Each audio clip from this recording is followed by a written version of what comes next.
ज़माने हाल present tense. असां ज़मान ऐं उनजा क़िस्म हिकिड़ी वीडियो में पढ़िया आहिनि। हाणे हिन में पढ़ंदासीं ज़माने हाल छा आहे, उन जा कहिड़ा क़िस्म आहिनि, उन्हनि जी वज़ाहत कंदासीं। ज़माने हाल छाखे चवंदा आहिनि? जेको कमु हलंदड़ वक़्त में थिए उहो चाहे उहो ज़माने हाल आहे। जेको कमु हलंदड़ वक़्त में थिए, ठीकु आहे। ज़माने हाल जा वरी वधीक असां 4 क़िस्म पढ़िया। ज़माने हाल यानी प्रेजेंट इंडेफिनिट टेंस। ज़माने हाल यानी फाइल फ़इल वारो कमु हलंदड़ वक़्त में करे। मिसाल, नूर किताब पढ़े थो। फाइल फ़इल वारो कमु हलंदड़ वक़्त में पियो करे, इन करे असां छा चवंदासीं? इहो ज़माने हाल आहे। हू नांग मारे थो, यानी हलंदड़ वक़्त में कमु पियो थिए, यानी ज़माने हाल आहे। हाणे जी गिरदान या फेरो कीअं निकिरंदो? मुतकल्लम हाज़िर ऐं गाइब जो। गिरदान की थींदी मुतकल्लम हाज़िर ऐं गाइब। मुतकल्लम यानी जेको कलाम करे थो, हाज़िर यानी जंहिंखे मुखातिब थी ॻाल्हायो वञे थो, गाइब या जे बारे में ॻाल्हि कई वञे थी। मुतकल्लम में इन जो गिरदान या फेरो कीअं थींदो? पंहिंजो ज़माने हाल जो। आऊं पढ़ां थो, मुतकल्लम में इन जी गिरदान इहा थींदी। ऐं हाज़िर में तूं पढ़ी थो, ऐं गाइब में हू पढ़े थो। त हीअ आहे ज़माने हाल, यानी फाइल फ़इल वारो कमु हलंदड़ वक़्त में करे, उनखे छा चवंदासीं? ज़माने हाल प्रेजेंट इंडेफिनिट टेंस। नंबर ॿियो क़िस्म हिन जो कहिड़ो आहे?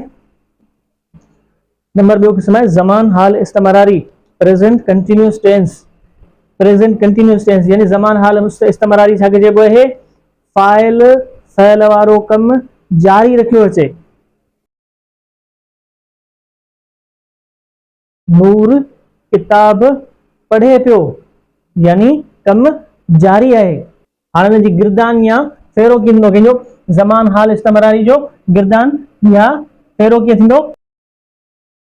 मुतकल्लम हाज़िर ऐं गाइब में उनजी गिरदान कीअं थींदी?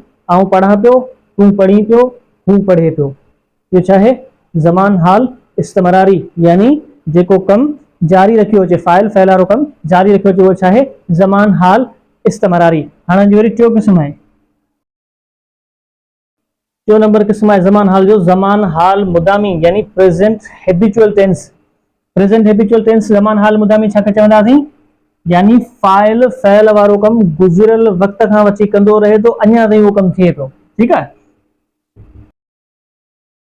नूर किताब पढ़ंदो आहे। हाणे किताब पढ़ण जो कमु गुज़िरियल वक़्त खां वठी कंदो रहियो आहे ऐं अञा ताईं इहो कमु थिए पियो। नूर किताब पढ़ंदो आहे, यानी गुज़िरियल वक़्त खां कमु इहो शुरू थियो आहे, अञा ताईं इहो कमु जारी आहे। इनखे चवंदासीं ज़मान हाल मुदामी। हाणे गिरदान मुतकल्लम हाज़िर ऐं गाइब में गिरदान कहिड़ी थींदी?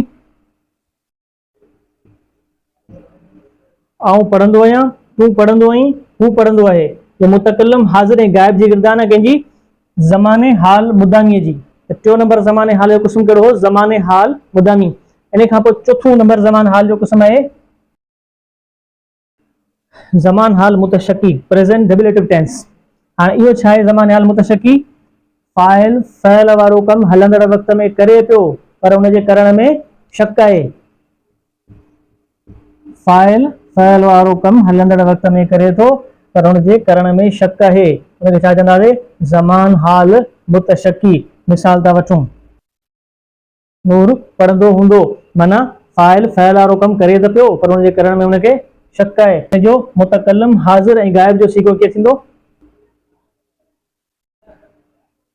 मुतकल्लम हाज़िर ऐं गाइब जी गिरदान ज़माने हाल मुतशक्की जी कीअं थींदी? आऊं पढ़ंदो हूंदुसि, हू पढ़ंदो हूंदो, तूं पढ़ंदो हूंदे, यानी उहो फाइल फ़इल वारो कमु हलंदड़ वक़्त में करे पियो, पर उनजे करण में हुनखे शक आहे। हिकिड़ी ॻाल्हि ज़हन में हुजे, जो असां जेकॾहिं हूंदो पासे में हटाए छॾींदासीं त हिन में लिखियलु आहे नूर पढ़ंदो। पढ़ंदो यानी कि इहो ज़मान मुस्तक़बिल आहे, पर ज़माने मुस्तक़बिल मां ज़मान हाल मुतशक्की कीअं थो ठहे? जो ज़माने मुस्तक़बिल जे पोयां फ़इल मुआविन जो मसदर आहे हुअण। हुअण जो मुस्तक़बिल आहे हूंदो। त इहो मसदर जेकॾहिं हीअ आहे इस्मे हालिया, पढ़ंदो लिखंदो इस्मे हालिया आहिनि, त इस्मे हालिया जे पोयां फ़इल मुआविन जो मसदर जो मुस्तक़बिल हणंदासीं त छा थींदो वञी?